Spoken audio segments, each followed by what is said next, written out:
Okay, so morning. We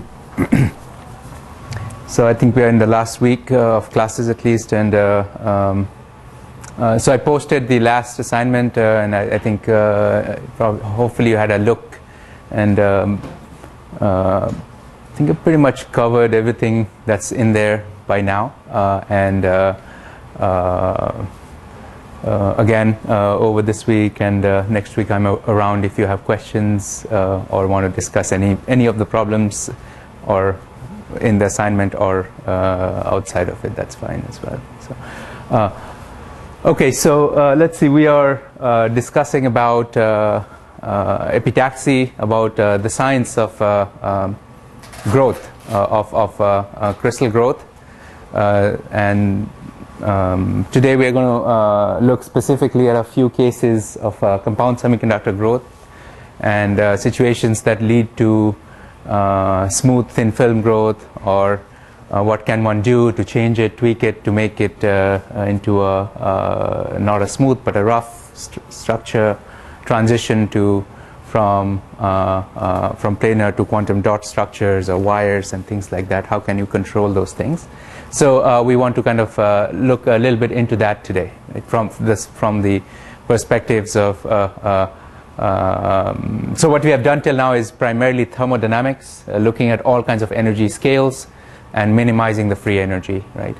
And by the end of the class today, we'll also look at the kinetics. This was brought up in the last class, and we are going to look at least one phenomenological but very powerful model of kinetics, which tells you we'll have a time dependent or a equation which has time in it, right? And then you solve it. And as you might imagine, the growth is a very reasonably complex process. It goes through it's a highly nonlinear process when I say complex, and then so the differential equations we'll get will actually be nonlinear differential equations, and I think we know that they have a rich range of solutions. Sometimes they are monotonic, sometimes they are highly oscillatory, and we know that growth is oscillatory process. We know that there are oscillations in Reed and things like that, so it's not a wonder that those things. So okay, so that's what we want to do, and let's connect to where we were in the last class. So what we were doing is looking at we set up this kind of a simple problem, and you're going to actually also look at this for your assignment. So the way we had set up was said that what is the propensity of a semiconductor surface if I'm doing epitaxy, and the problem statement here was I have deposited a certain amount of atoms on the surface of a crystal, and the question is if now the crystal is at equilibrium and it's sitting at a certain temperature T, what is the surface morphology? How does the surface look? Is it atomically smooth? Are there things of this sort, which are kinks, right? We calculated the kinks, probabilities of negative kinks and positive kinks and so on, related to the thermodynamics. So that was kind of a point particle. Now we are looking at more at one-dimensional structures, which are steps. So if I look at it, if I'm looking at the semiconductor surface now this way, then if I'm looking at it from the top, then I can have either I can have a step of this form where this thing has one lattice constant higher than the rest, so it's kind of a line of kinks, if you might, right? Or it can actually wander, right? The steps can wander around their equilibrium position, right? So just in a mean field it can wander, right? And we were looking at that aspect in the last class, this wandering of the step, and we were able to kind of write down by microscopically counting all the energies of upgoing kinks and downgoing kinks, and relating it to the average angle you might subtend at the step, or the wandering of the step. We were able to actually show that at any finite temperature it is more thermodynamically more favorable for the crystal to form wandering steps rather than completely smooth steps, right? So that was pretty clear, you know, from because again, just to remember this. So what wins? Why does this step wander? What energy wins here for it to make it wander?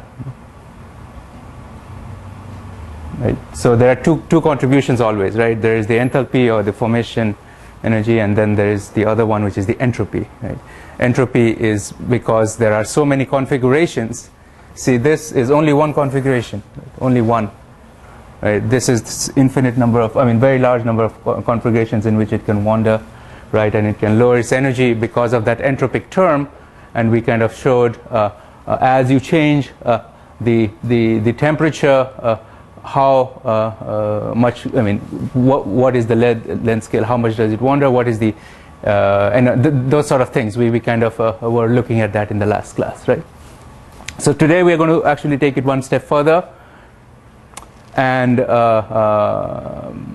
before I go further, so you're going to, I'm not going to spend too much time on this particular thing because you are going to reproduce these figures, okay, in your assignment. Just be clear, when you actually plot it around 0.5 here, 0.5, because if you remember, P minus was the probability of forming a downward kink, and P plus was upward, kink formation, and P minus plus P plus plus P naught, which is no kink at all, is equal to 1, right? That's the sum of all probabilities. And I think if both of them become larger than 0.5, you're in a bit of a trouble because it can't, right? So just be careful. If you are able to reproduce this part, please tell me how you reproduce it. But at least below 0.5, you should get it. So yeah. Okay. So okay. So now what I very briefly pointed out a very interesting connection between this picture and a picture of steps and kinks and positive kinks, negative kinks, and relations like that popped out. P minus P plus was equal to e to the power minus 2 times the kink formation energy over kT, right? Looking at it, you realize very soon these are very similar to the relations for fermions, like electrons and holes, things like that. And all of them come from the statistics, which is very similar, right? The fermion statistics leads to things like that in semiconductors, like NP is equal to Ni squared and all that. And there, that is the gap, right? Oh, sorry, it's P naught squared, right? And there's a gap and all that. And the connection is very deep because also we know that if I have I can't have two kinks at the same place. If I have, for example, if I have a missing atom and this at the same site, then obviously nothing has changed, right? It's not the so there's really no excitation in the particle hole spectrum, if you might.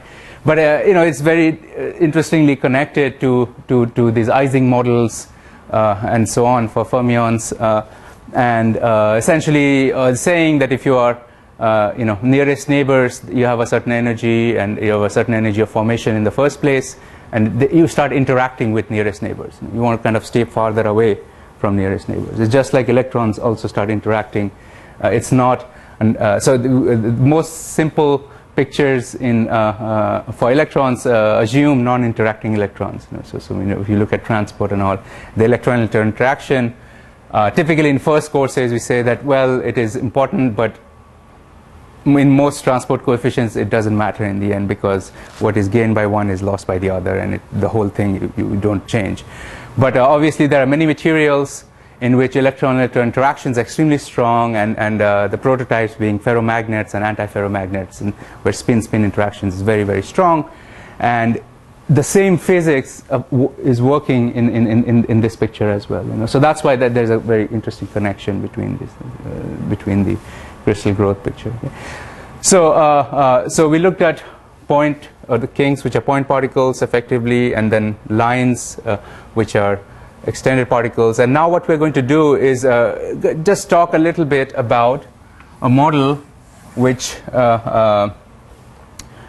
says that if I have many steps, okay, let's say I have a wandering step, again microscopically it's going up and down like that discretely, but on a mean field, or if you zoom out, it's going to look like that, right? Does that make sense? I'm just drawing it. So it has wandered a little bit, and then there are many steps next to each other. Okay, so there's another step here, and so on, and so I can actually now ask, what if steps actually touch each other, right? I mean, so maybe there are points at which they're touching each other, right? And if I have steps like this, let's say the average distance between the steps is L, say maybe 100 nanometer or 10 nanometer, something like that, or micron if it's a very smooth surface, right? So now we are looking at it from the top, right? And this is an atomic step, that's another atomic step, that's another atomic step. But if I look at it from the cross section, the cross section for this will have, if I look at it from the side, or the cross section, let me picture it this way. I hope you can see that it's actually going to have stuff like this. Okay? So as I come down here, let's say this is point A, actually let me use some other things. 1, 2, 3, maybe this is point 1, point 2, point 3, and so on. Right? So these are the steps. And then inside it, obviously, these are all individual atoms and lattice sites and all that stuff, right? So so this is what we are labeling as average step side is L, and so therefore, what is the average angle we are forming? What's the angle, right? So this is called a vicinal substrate, vicinal or a miscut. There is a miscut on the surface. It's not atomically smooth. And when we actually buy substrates for growth, sometimes if you get a atomically almost smooth surface, you are in trouble sometimes. Generally it's preferred, it's good, you get good growth. But sometimes the energetics of the growth will be such that you want a miscut substrate, otherwise you won't be able to grow good crystals. So 2-degree miscut or 4-degree miscut sometimes. And then so for example with some of anyway, so it kind of twists a lot of the growth dynamics, and this is a good example which shows probably why. So the theta is very straightforward. It's whatever is your lattice constant, let's say A, right? So tangent of theta would be A over L, right? That's straightforward from here. Tan theta is equal to A over L, and we are looking at a vicinal substrate now. Surface. That's the name for something that has an angle from the atomically smooth situation. Okay. So the question we're going to ask is what is the probability of forming, or if the steps do not interact at all, right? If the steps don't interact at all, then yes, it can touch and all that is. But if the steps interact, right, then this is either not allowed or strongly favored, right? So, and we'll see that actually I don't want to get into the details of why, but steps will typically always repel each other. Typically repel each other, and they will. One can find many reasons for that. So clearly there is. I think maybe you can even intuitively feel that there is some sort of a strain around here, because there's a step and then there are some bonds that are missing. It's kind of like a dislocation, but not quite. But there's some strain. When I say typically they will repel, it's because of things like that. I mean, strain. It could attract. Sometimes you get step bunch. Steps will bunch together sometimes and all that. But typically they'll repel. And one of the reasons it may repel is because of this strain fields that radiate out from here, and then are interacting with the other step. It's just like two line charges interacting. Something like that. Two line charges are interacting now. Not point charges, but line charges. And also, if you kind of microscopically look at the electrical, the quantum mechanical potentials for atoms that land on here or are trying to move around, and then they go across. So you get a oscillatory potential, but when you go across the step, typically there's a larger barrier like that, and something like that. For an atom to, go across, there's a little barrier over which it has to go. This would be called kind of the Ehrlich-Schobel barrier for growth and all that. Don't worry about all that details now. We're going to say that they're going to repel for whatever reason. I mean, this barrier is also an indicator that it doesn't want to, it's not free for the steps to go across each other. The derivative of the barrier of the energy is the force, right? So, okay, so if they actually do interact with each other, we can come up with a very simple picture for the interaction strength. But before that, let's actually write down what is the energetics of this, the steps, and what is the, for example, what is the enthalpy of formation that we have already found out. F step, we found the step formation energy right there in the last class. That's the enthalpy of formation. The free energy is the enthalpy minus T times entropy. We did that in the last class. That's what led to all these things, right? And if you go back, it's basically the energy per lattice site, energy of the step plus 2 times energy of the kink times P minus. 2 times P minus was basically your kink density in some sense, and the entropy was I think we realized that there are 3 components, P plus, P minus, and P0, and you take a natural log, all that stuff. Take the free energy is U minus Ts, right? So and that's the plot. You're going to do that, right, in your assignment. So I'm going to use that and say that, well, I found my step energy, but now I'm looking at this other term now. So this is my F step, okay? But now you can see right away that how many steps do I have if I have a vicinal miscut substrate, per lattice site, or step density is basically tan theta. That's the step density. That's the if I have L, which is the terrace height here, the height of the length of the terrace. If it's just very long, tan theta is very small. I have very few steps, right? Yeah, that's clear. So the total free energy now you can write now as so we are going to say the surface free energy, which has terraces and steps. So there is a free energy due to the steps, and what's the density of steps? That's tan theta, right? Right. So we're weighting it by the density plus the free energy of the terrace, which has no steps, right? Terrace. So that's the total surface free energy. And so now we can actually ask what is this. So that's the free energy. And now we know the. So once we form the steps and we let it wander, right? Once we let it wander like that, and we're going to ask now, what if they are able to intersect? How will that change the entropy? How will that change the energetics? Will it be feasible, and given that there is a certain repulsion between the two steps? So that's the constraint we're going to pose and ask what will result then. And if they repel, I think it's very clear even before you actually solve this mathematically and go through the thermodynamic argument that there will be a certain constraint and there will be a certain width over which it can wander now. There'll be a certain constraint, right? And then let's call that, half of that as A, or let's see, I think the book uses D, so D.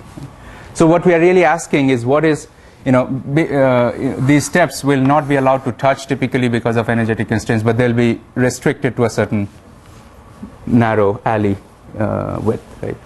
And then the question now is, given all these energy scales and temperature and all that, what is D, which is the restriction on the step wandering? That's the question. And let me outline this because most of the stuff you have actually looked at already.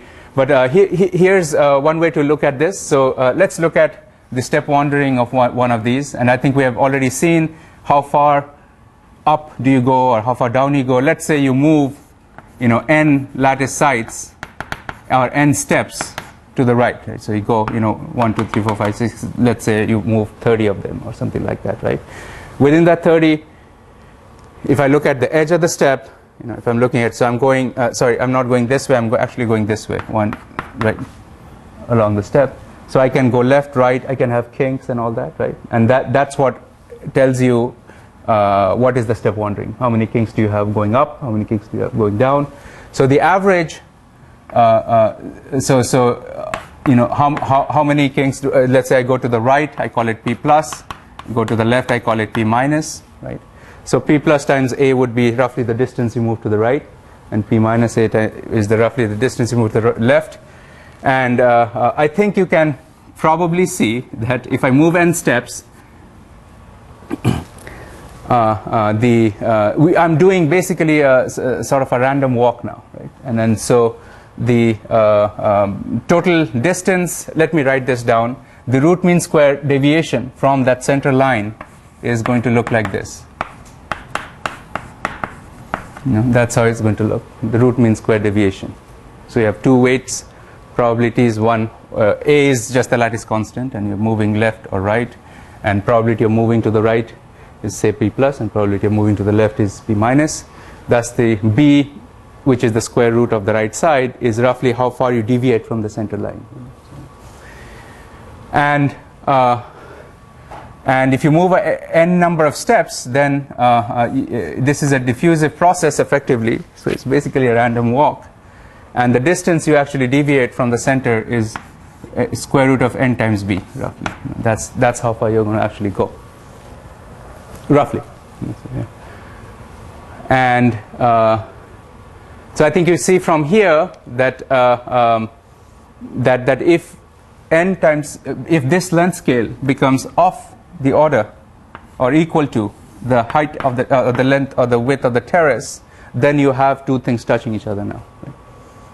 Does that make sense? I mean, that's really the picture. So if this becomes, let's call it of the order of the length here, then you are, two steps are going to touch each other now. Right? They get in each other's way, and therefore from here you can basically back out what should be, and you can relate it to the tangent of theta. So we already have L and A related in this way. So I can write L is, let's switch it around, L over B. So right, L squared over B squared. And so that's the roughly the number of steps for it to wander before it can actually intersect. Then the entropy term here is a very interesting way to look at it. Just like you have, if you have if you have an electron that can be either spin up or spin down, the entropy associated with it is k log 2, because there are two states, up or down. In a similar way, the intersection is a very interesting. If you zoom in, there are two lines that are kind of doing that, or if you zoom out. So there are two ways to look at it. Either the lines have reflected off each other, or they have crossed. There's really two ways it can do it, right? So as a result, because of each intersection, you also have an entropy reduction of kb log 2. Same thing, because of each intersection. Now you can kind of find out how many times they're intersecting, all that stuff. Leave it to you to read it up, okay? Not deriving it, and basically your entropy is going to look like this. So you'll get a tan square theta. I think there's some typos in about the angle, but I think the angle here is really this theta. Sometimes he uses phi, but it's the theta. Yes. So essentially what I'm trying to say is the entropy term now, after you go through these steps, what you get is the entropy term goes as the square of the vicinal miscut angle, theta. And obviously, and the b over a, I think we know what these are. B is square root of all this thing here, and a is the lattice constant. So from there you can back out and then find out what are these entropy terms. And then you can take that entropy term, do your total free energy, is free energy of the terrace plus free energy of the steps. And you know, if you have any intersections, you have a reduction of entropy kT, this thing here, and you get and there are tan theta steps per unit tan theta steps per unit length. So you actually get a cube term. So it's a nonlinear dependence on the angle.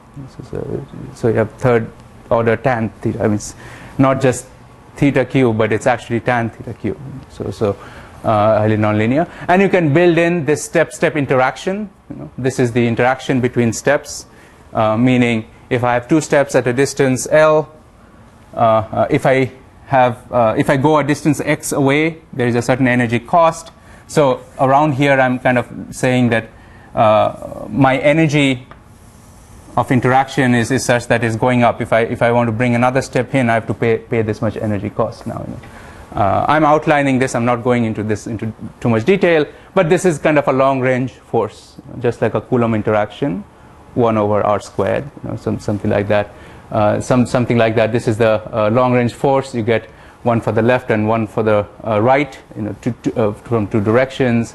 And you basically, what's saying is your interaction energy between steps is going as x squared. You know, it's a bathtub sort of picture.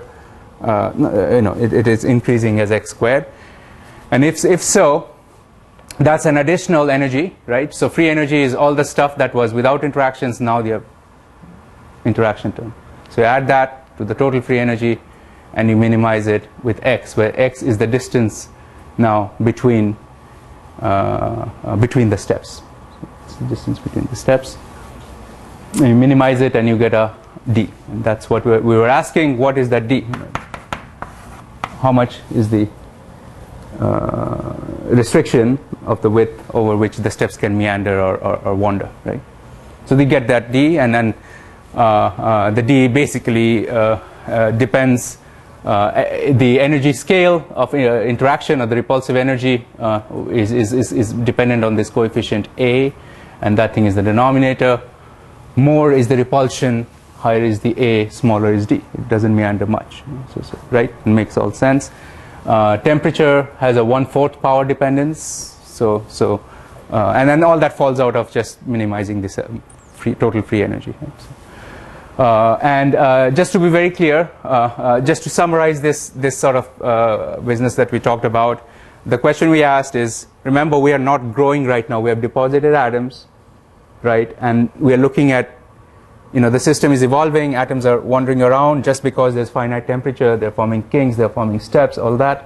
And the thing is sitting at a certain temperature, and given enough time, what is the stable situation? That's where does it end up? What's the steady state? So the question we were asking is, well, is it going to form kinks? And we answered that first. Yes, it's going to form kinks. Here's the density. Right? Is it going to form steps? We answered that in the last class. Now we're asking, is it going to, what's the density of the steps? Are they going to intersect and all that, right? So we are answering that now, right? So even at a, you know, when we did all this stuff, we're not even growing right now. It's just, you know, stable, driving towards thermodynamics, and it ends up with these numbers here.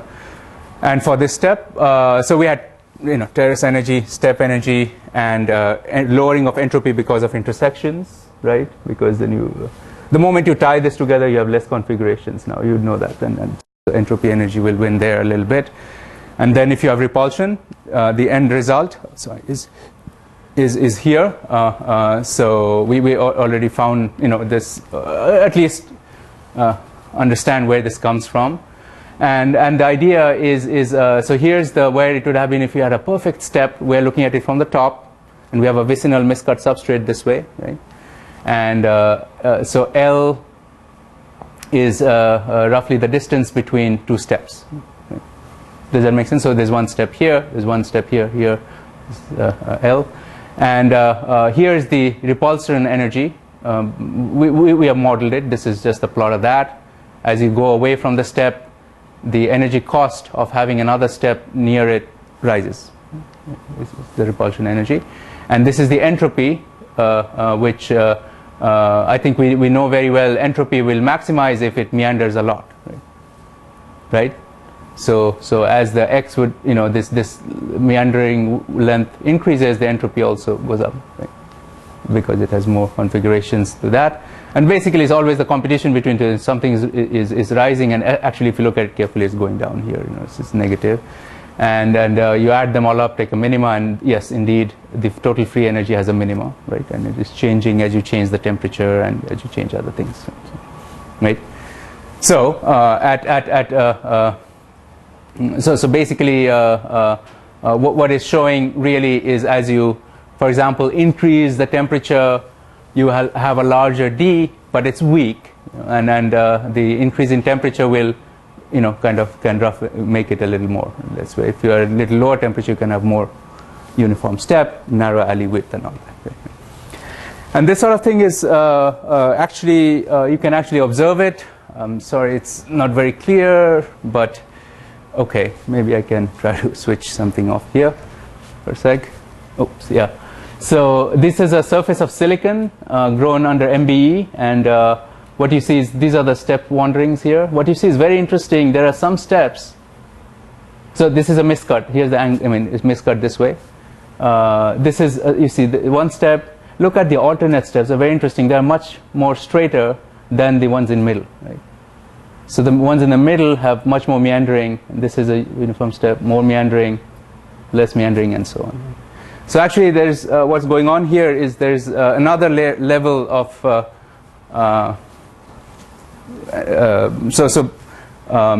if you kind of go through this with a if you treat it a little more properly for silicon, what you get is indeed there will be another phase transition in some sense. Some steps will prefer to be straight, the others would meander, and things like that. You can kind of see that nicely in the growth of the material.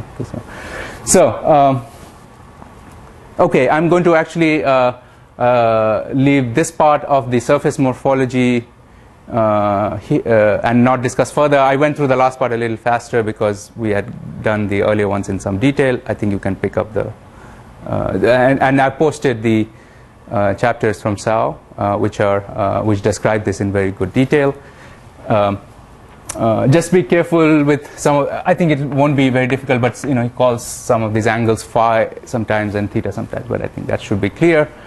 Just to be clear, in the class, what we have used is I'm looking on the surface, looking on the surface to the surface here. Then that's phi. That's what we have used, the step meandering. Whereas if you're looking at the cross section, that's theta. That's the angle we have used in class. And I think he follows it, but sometimes he mixes up the two. So yeah. Okay, so that's about morphology, and for the rest of the time today, what we are going to talk about two things. One is energetics and what sort of surfaces are favorable and things like that, and the second is kinetics. What is the dynamics of this process while you are growing? Obviously, we're interested in also phenomena while you are growing. Right? So we're going to look at that. And so the energetics, we are going to first talk about that. Before I move, is there any question here? But hopefully it's not too complicated. Any questions? Well, if not, I'm going to erase this part.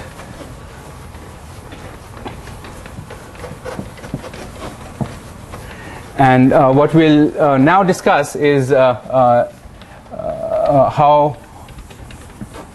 the first thing we'll discuss is actually a very simple idea, and if you have taken courses on material science, you know this very well. So essentially, it's an equilibrium. If you're doing crystal growth,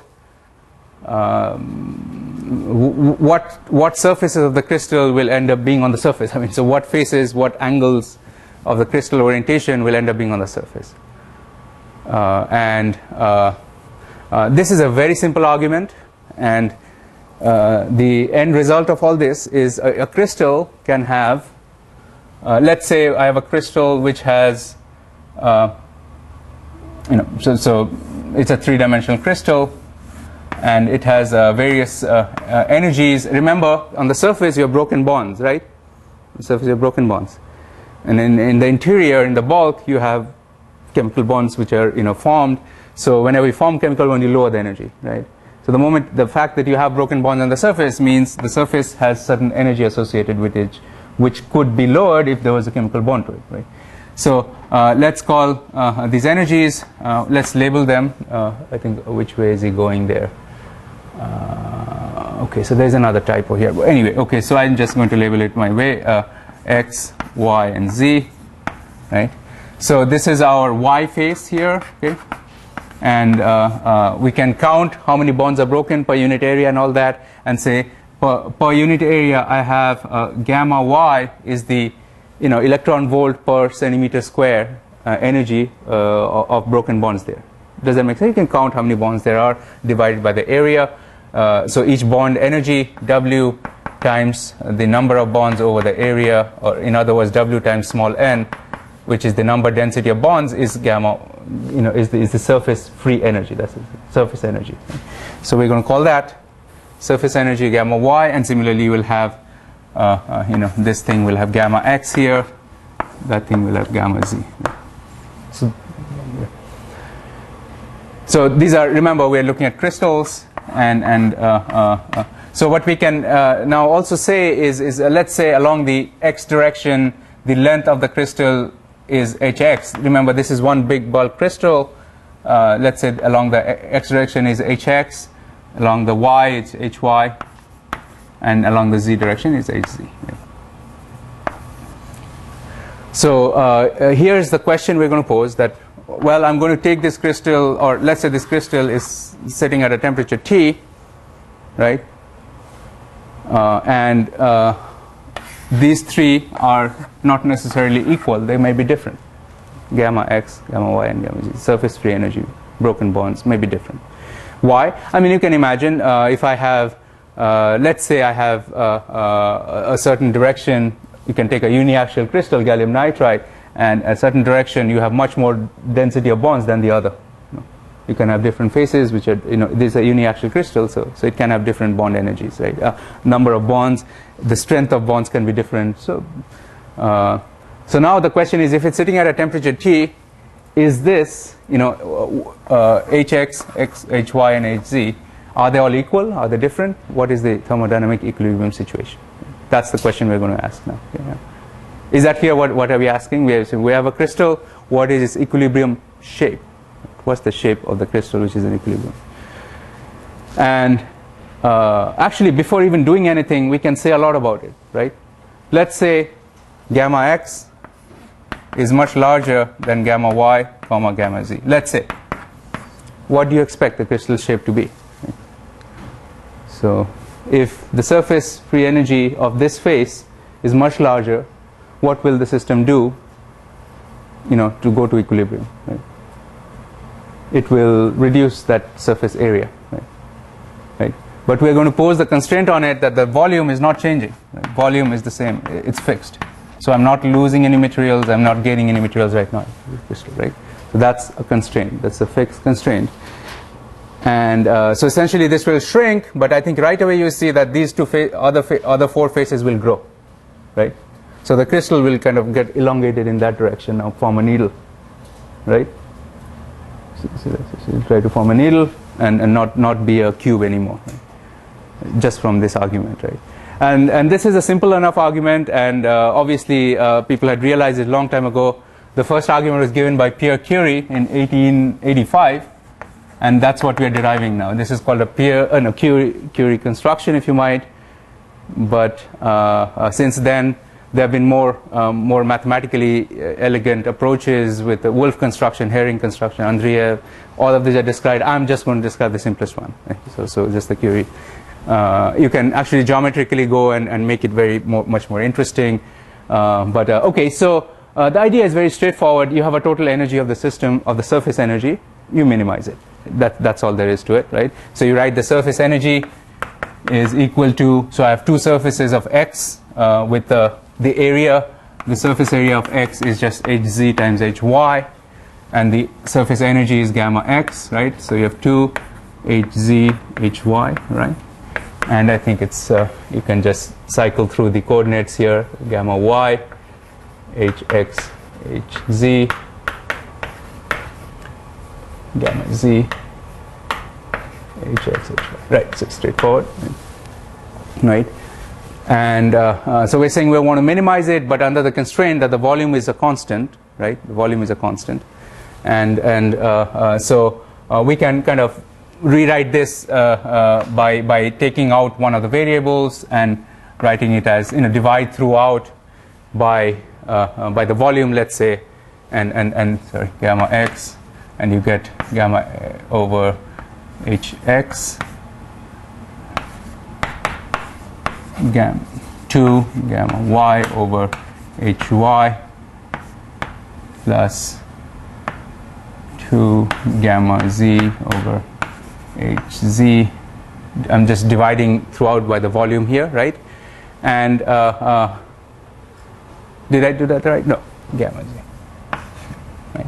So instead of writing it this way, I write it as hx, hy now. So I'm just making it a function of two variables now, right? It's understood what we're doing. And then you take this and pose the constraint that with respect to, say, hx or hy, either one, if this thing is 0, kind of go through this process. You take a derivative of that. That goes away when you take the x derivative, and you get two terms. One of them is negative, the other is positive, equated to 0, and all that. Just do the equations, right? You get very nicely that the end result of all this business will be gamma x over hx, which is surface free energy of the x surface divided by the length along the x direction. Surface free energy divided by the length, right, in the x direction, is going to be equal to gamma y over hy is going to be equal to gamma z over hz, and that whole thing will be equal to kind of the geometric mean of this whole quantity here, to the power 1/3. That's what we get, right? So okay, so I think it's very clear what this thing is saying, that if you fix the volume, then, as we had intuitively said in the beginning, that the surface area really goes inversely with the surface energy. More is the surface energy, less the surface area, and this is the inverse relationship now, right? And this game, or this trick you can play, you can start with a material that is cubic, and you can essentially take it, give it enough energy for atoms to move around but then not evaporate, and then if the crystal has a high anisotropy in the surface energies, it will actually form a nanowire, for example, or things like that. You can actually get that to happen, right? And that's kind of a nice thing about crystal. And okay, so this is simple enough. It was pointed out a long time ago by Curie, the same Curie who discovered radium and radioactivity and all that. He had a lot of very important contributions in crystallography as well. Okay, so what if your surface free energy was not discrete, like x, y, z, but it had an angle dependence? So I have, if I go 1, 1, 1, I have obviously many angles now, right? So I have. So what if it had the surface free energy gamma, instead of just being rectangular Cartesian coordinate defined? What if if I were to draw in a 3D? I can choose my variables theta p, as the angle from the origin, right? And so you can place your point at the origin, and actually let's just look at the xy plane rather than bother about the third dimension right now, xy. And let's say the picture at the bottom is showing a surface free energy that is kind of doing a a clover leaf sort of picture. It's doing something like that. So, or maybe,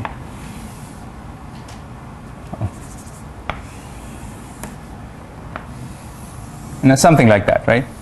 So that's an example of a angle dependent surface free energy cost, right? What are we doing here? We're radially, this thing is the gamma of theta from phi, right? As you go around, instead of just x, y, z. And now you can ask, what will be the equilibrium shape of the crystal? And this is basically the idea of the Wolf construction, or actually even the Curie construction, is you can kind of go along this line. And if you've taken of course in solid state physics, this is very similar to this Wigner-Seitz or the Brillouin zone picture. Very similar, not exactly similar. So you go along and you find the perpendicular to it. Go along here, find perpendicular to it, and the intersection of all these perpendiculars will actually give you the equilibrium, the contour of the shape, outside shape of the crystal. And I think from here you can see nicely that the free energy, surface free energy is very high in that direction, it's low in that direction. Right? This thing is smaller, and therefore this line here, which is not completely a hexagon but kind of a distorted one, you see the directions in which it costs you more energy, you are not growing as fast, you're cutting it off. And so essentially this side is kind of being cut off, and then this area is much larger than this area. That's kind of what we're trying to say. So it's because here the cost is more. Right? And as you grow, what will basically end up happening is this can completely go away. It can completely eliminate those surfaces, right? And then at the cost of the other lower energy surfaces. Is that clear? At least the idea is very simple. And in fact, when we, for example, in our group also, when we grow gallium nitride nanowires, we actually constrain it and then let atoms to kind of go up, and you will see that the facets on the edges are hexagonal, perfectly planar hexagonal surfaces, and the tip it will form a very beautiful, hexagonal thing like that. And then the reason for that is somewhat, I mean, this is not completely thermodynamics, but there's also kinetics involved, and we're going to talk about kinetics right now. But I mean, the idea is these are the lowest energy direction, so that's why it kind of wants to do that. Sometimes you don't want it to form these shapes. You want obviously to form it very thin film, and then you have to fight against it. You have to take it way out of equilibrium, because in equilibrium it wants to do that. Right? So sometimes you have to fight it. So actually many times you have to fight it. So yeah.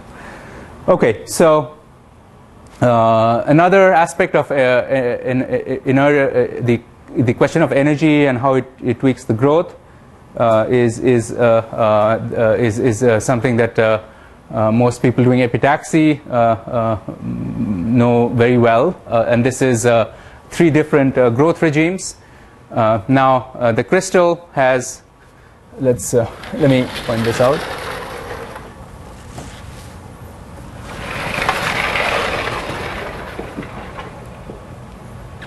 Okay, so the picture we're going to start with now is I have a surface now, and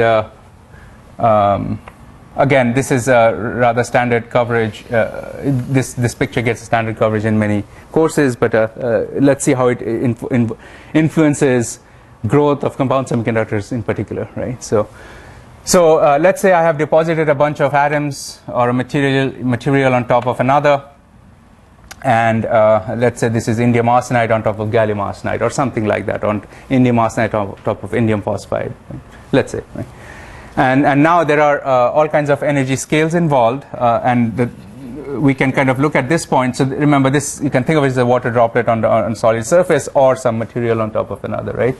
And there is a energy cost of, again, very similar to the surface energy of a crystal. There's energy cost now of because of broken bonds, because of strain, everything included now. So everything under the hood now. But there's energy cost now. So this is vacuum, this is epitaxial material, and this is the substrate material. Vacuum, epitaxial, substrate. So this thing is at the interface of vacuum and surface. So you have vacuum and surface.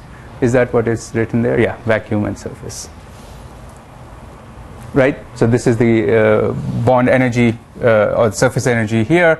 This interface, on the other hand, is between the vacuum and the epitaxial layer. So let's just draw it this way: gamma, vacuum, epi layer, and then there's another force that's between epi and the surface, and that thing would be gamma of epi comma surface. The 3, in some sense, these are energy scales. Gammas are energies. But you can take a gradient of it as it moves here, and you can think of it as a force now. And force that's trying to pull this droplet and give it its final shape. So if, for example, this force is way larger than these two, it's going to stretch this whole thing out, right? Make it a thin film. Right? If these two win out versus that, it's going to form a dot. Right? And that's the idea now. Right? Actually not much more to say about it other than that. So essentially, if you look at those energy scales, and based on how they what are the magnitudes with respect to each other, you can get 3 different modes of growth as you are depositing material at the same time. So so these 3 energy scales can lead to 3 different kinds of growth. And intuitively you can see right away that if your SV, which is this one, if this one is much larger than the other 2, it will stretch it out into a thin film, right? And you get one layer, another thin film, and we keep growing that way. And that mode is kind of the ideal epitaxial, thin film growth mode called the Frank van der Merwe layer by layer growth mode. You grow one layer, another layer. What is being plotted here is the free energy of each. So for example, the free energy. Remember, we are depositing materials. So as we keep depositing materials, the free energy has really 3 terms here: U minus Ts, and then you have the a mu n, right? Mu n is increasing, right? Sorry, mu n is increasing, so the free energy will continue because you're depositing stuff. Every atom, you're depositing n atoms. Each comes with a chemical potential of few eV, right? As you keep increasing, the free energy will essentially, the thickness will, the free energy will reduce with the growth, increase in the thickness, because you're essentially depositing and it forms the chemical bonds. So on the other hand, for each step, you see there is an oscillation here, and the reason for that is as you continuously deposit, you immediately don't form a thin film. Remember, there's a partial coverage. You first deposit it, and then you form these islands which can grow and merge, right?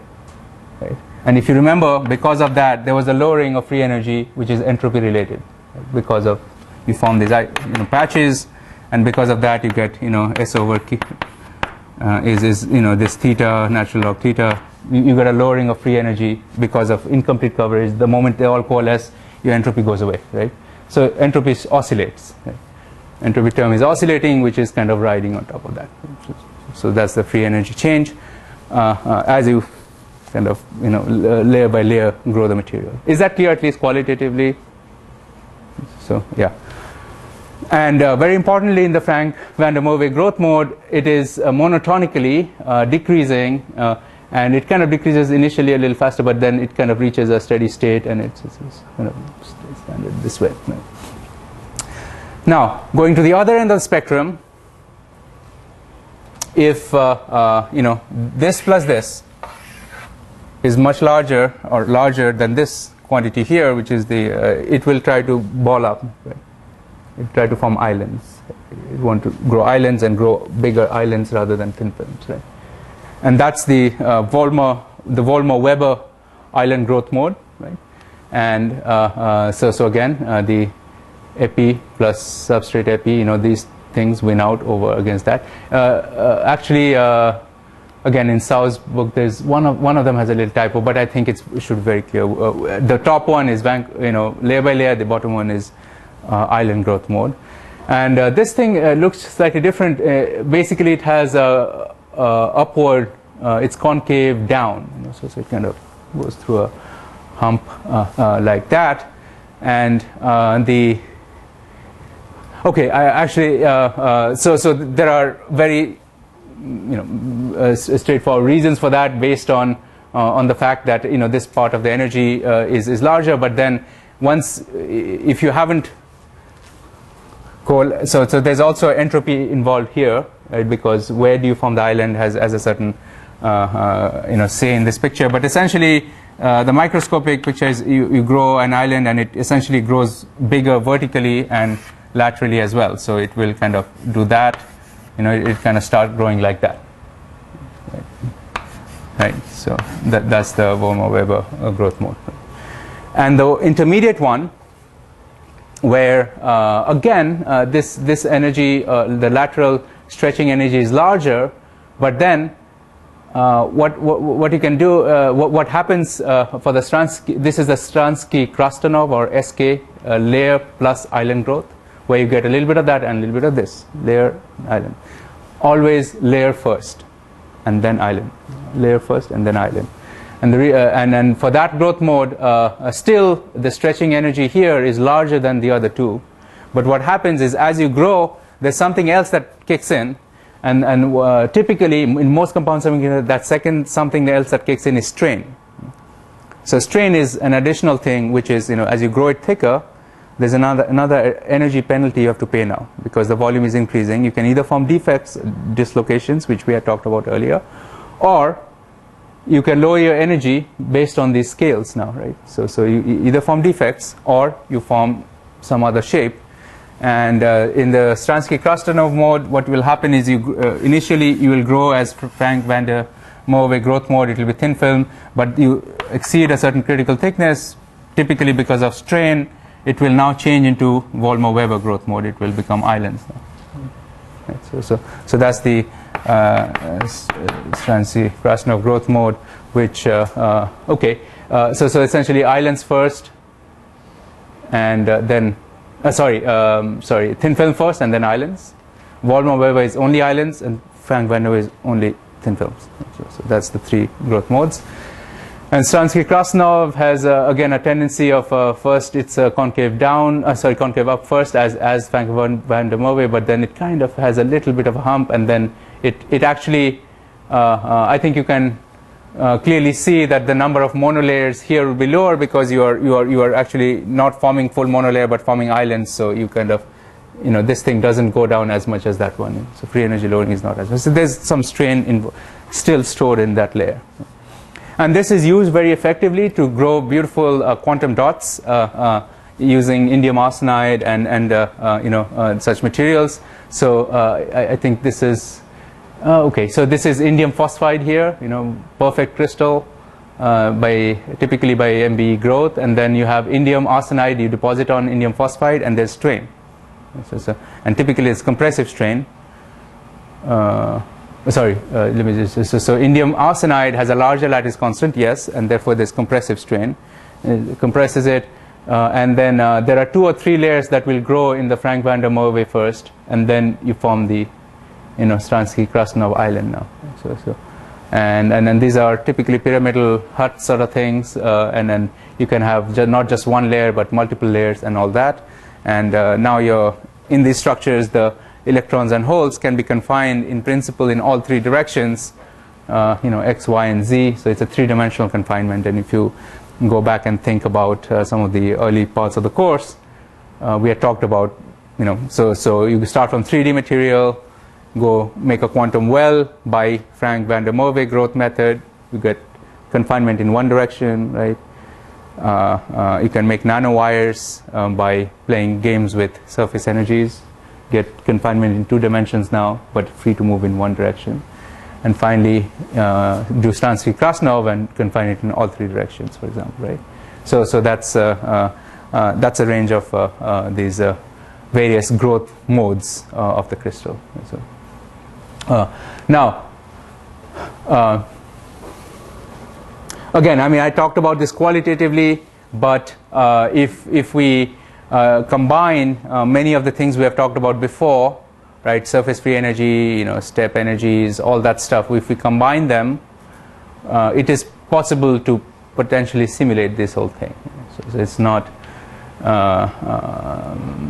not an impossible task to calculate and estimate and then give some ballpark, guidelines to if you're doing growth, you can do some of these numbers and figure out, what regime should I be growing at what composition of the surface. So if I deposit indium arsenide on indium phosphide, will I get quantum dots? Will I not get quantum dots? Something like that. You can figure out even before you actually grow it.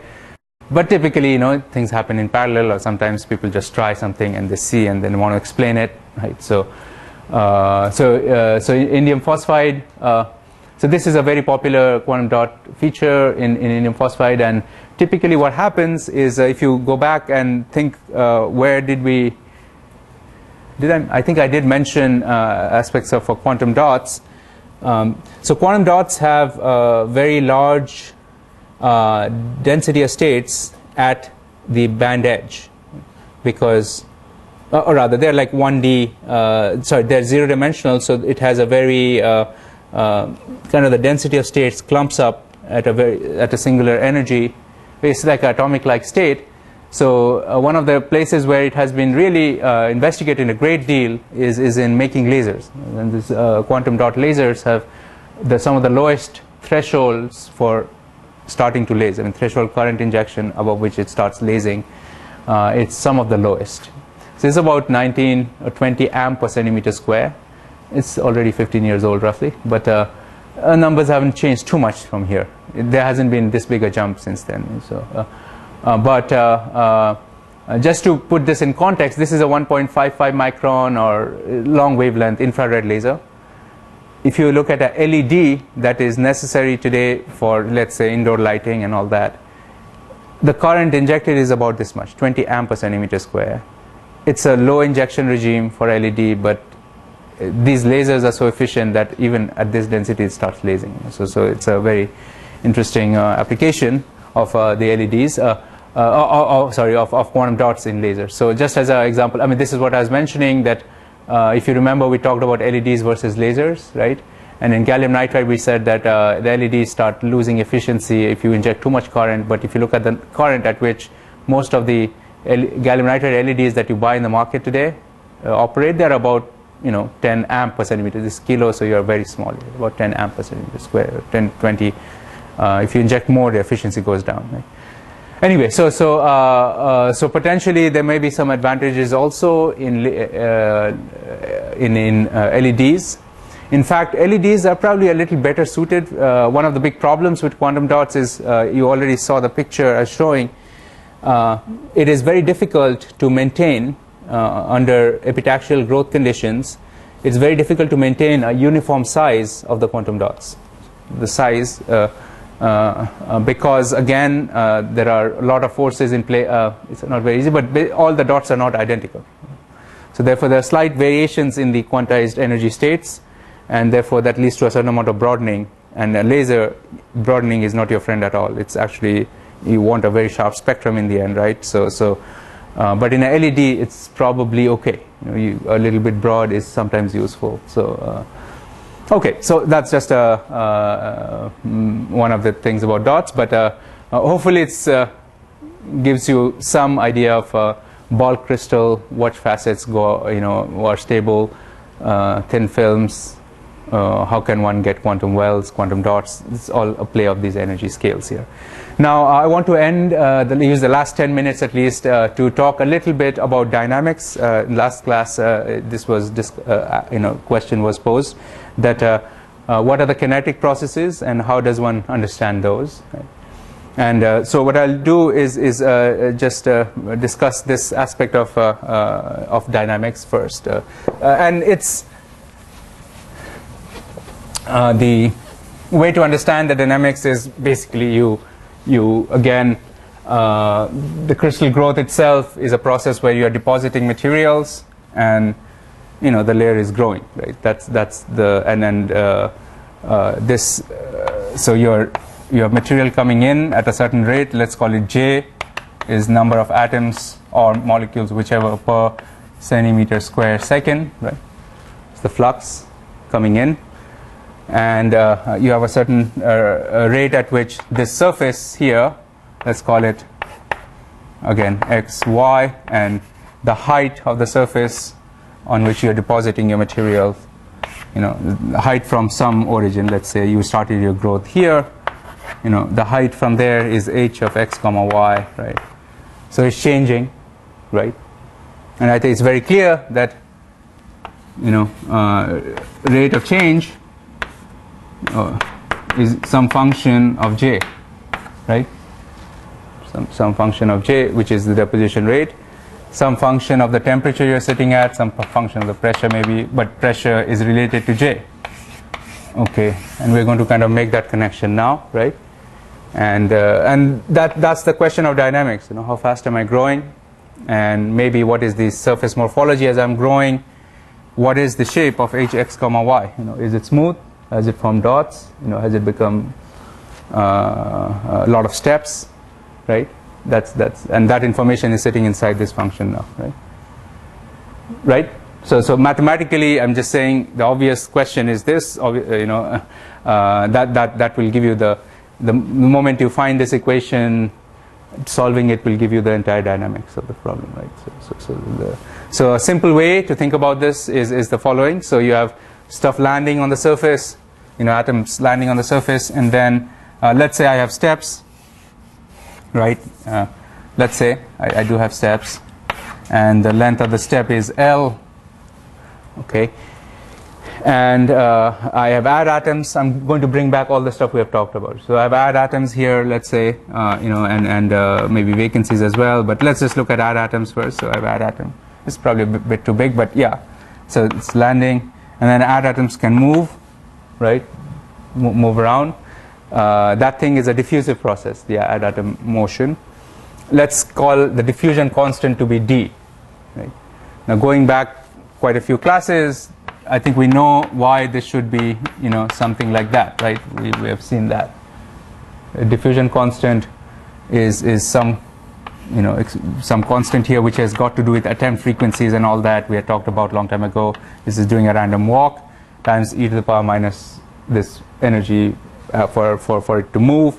And this energy is, if you microscopically zoom in, you will have atomic, as the atom goes across, it will have potential that will look like that, and there's certain activation for that. Okay. So let's forget about those details right now, but just say that d is the diffusion constant. Right? Okay, so length is L, and you have stuff coming in at J, the rate of atoms landing per unit area per unit time is that. And then now really the question is, what is the, can we write that equation now? Right? Can we write something like this? So we can actually, before we go and write anything down like that, we can develop a couple of intuitive ideas, because you have stuff, now there's a rate of atoms incident. Because atoms are incident, I think you kind of see that the steps. Let me just say this quantity first. So, do you see why the steps will actually move? The steps are going to move. Why? Because the add atoms will go and it will connect here, or so add atoms will move and connect here. So the steps will move, right? So you can ask the question, how fast are they moving? So what is the velocity? And what's the answer to that? What should be the velocity of the steps? See, whenever you think about this, always think in dimensions, right? So you have something that's atoms per centimeter square second and all that. So let's see. So the velocity at which these things will move will be J times L. Okay, so let me actually make sure let's think of it, the total atoms per, that's incident instead of per centimeter square. Let's say the total atoms. Right? I'm going to bring back the per centimeter square later. Right now, let's just say it's the total atoms incident on the whole surface. Right? Then it's clear that the velocity, the steady state velocity of the steps at which they're moving, just because they're consuming all the atoms that are landing there, right, is just the rate at which the atoms are landing on the surface times L. Is that clear? I mean, dimensionally, it's obvious this is how it should be, right? But then there's another velocity, which is how fast are these add atoms diffusing? What is the diffusion velocity? Right? And how do you find the diffusion velocity for anything? So if you know the diffusion constant, right, and you know that things have reached a certain steady state, meaning things are, the steps are moving and all that. So the diffusion velocity of the step, of add atoms, how would I write that? Again, think dimensions. Diffusion constants are centimeter square per second.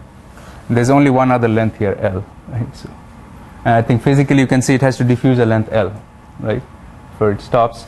So again, I'm going to write this d over L And hopefully that makes sense. This is the average velocity of diffusion for any diffusive process. If you have diffusing a length L, the velocity and the diffusion velocity d, this is how it is. Take the ratio of the two, you get J L square over d, and this is a very interesting parameter with a very strong analogy to things in fluid dynamics like the Reynolds number, viscosity, and all that. It's very similar to that, and then it's called the Becquerel number for growth. Okay, so based on these, you can say which sort of growth mode you are in, whether in a diffusional step flow growth mode, the steps are flowing, or you are in a statistical roughening growth mode where you're depositing materials, but they can't really move. It's so viscous in some sense, can't move. So you get a statistical growth mode. So you have all these regimes. When this number, the ratio of the two, if it's very much less than 1, if this thing is very much less than 1, it means the add atoms are very fast, right? They're moving around, getting locked into their positions very fast, right? So that will give you smooth surface, right? And that typically happens at a high temperature, right? And again, d is in the denominator. Diffusion constant, I think is exponentially dependent on temperature, right? So it actually accelerates that process as well. And okay, so based on this value, if you go much less than 1, you'll get a smooth surface typically. If you go much larger, then you get a rough surface. So rougher surfaces and dots and other kinds of structures like that. And I'm actually not going to outline this picture now, but essentially the equation that we are after is, you can write it first through more like a site or a difference-based method. So if you have a site n and n plus 1 and n minus 1, then an atom lands there and it goes to the left and right and it gets absorbed there. So this is basically your J times L, right? So we wrote velocity is J times L. Now we're writing it for each site. For each site now. And write it like that, and then plus J, and then it can do many things. It can form steps, form kinks, and all that stuff. Write the whole thing down and look at this equation and see there's a difference of xn plus 1 x minus 1. And I think you can realize right away that in the mean field, the difference equation becomes a differential equation, right? So that this is the rate of change of the height or the length and all that, and this is a differential equation now that governs the growth, right? The dynamics of the growth, right? Okay, so if you look at it carefully, think of this x being as maybe h, if you might, the height. It has various parameters. Not kind of getting into all the details here, but you have a d by dt, and you have changes in there's first order and there's the second order term here in some sense. Okay, and you can kind of linearize it and get some solutions for that. Here's an oscillatory example of the solution, and there's a time function here and then the sine function here, sine omega t times e to the power minus t by some time constant. And this is actually very nice because what you have then is it's saying that obviously things are oscillatory. You can pick up, for example, if you're doing the growth and you use that formula, for example, and you're doing read at the same time, right? You're doing the read at the same time. Remember, read is when you're bouncing electrons off the crystal and you're looking at these oscillations. Let's say you suddenly close the shutter and you stop the growth, right? And then what will happen is this oscillations will kind of, if you deplete of materials, it will kind of go out and stabilize at some point. And this part, so this part is your sine of all this stuff times t. This part is e to the power minus t by certain time constant, tau d. What's the time constant? You can get it from here as well. Right? That tau d is.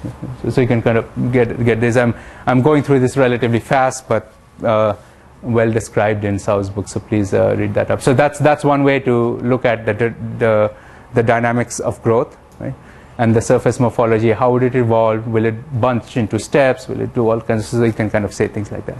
So I'm running out of time today, but one of the things I wanted to finish, and maybe I'll just do that in the first 10-15 minutes of the next class before you do a little review of the whole all the stuff we covered in the class. The next thing is really writing down the this sort of how do you find the growth rate and all that. I mean, essentially continuing from here, just finishing up with what's called the Langmuir isotherm for growths. And so essentially, maybe I'll just very briefly point out what I'm going to say. So theta is the surface coverage, right? 50%, 80% coverage surface. And theta for growth is related to the pressure or the flux at which stuff is landing on it. Right? We have already, and in fact also in your assignment, you're showing that the pressure, the flux that's incident on the surface is pressure over square root of 2 pi mkt. We derived that in the last class. It's just Boltzmann distribution of atoms moving around, how many hitting the surface, pressure over 2 pi. You have a certain sticking coefficient. The atom lands on the surface.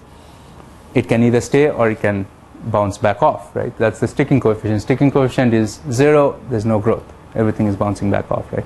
Sticking coefficient is 1, you get very fast growth, right? So, and lambda square is basically the area of a little unit area. So it's a area argument which I had to kind of remove here. So essentially this is lambda square here. So, and then that tells you what's the flux of atoms dissolving. Dissolving from the surface, because at equilibrium the amount going out is equal to amount going in, right? So we had talked about that. And now we say theta dot is the rate of change of the surface coverage, will be total adsorbed, that is coming in, minus dissolved, that's going out, just like the p-n junction. Yeah, we equal and opposite at equilibrium. Now you turn on a flux here, and suddenly this one is larger, right? So you get net growth. The difference is the growth rate or the surface coverage rate, and you get a very interesting equation from there that tells you the whole deal. You have all these energies involved. Here's the pressure of the chamber, here's the mass of the atom you're growing, here's the temperature of the substrate or the heater, all of them, and you can say now what's the growth rate. So from here, the steady state will be the growth rate, and then this is typically used as the fundamental result of thermodynamics in growth, and this here is used as the fundamental result of kinetics of growth, and you have to satisfy both of them. So the thermodynamics is here and kinetics is here. Combine them and you get a whole picture of what's the growth rate, what morphology is, and all that stuff.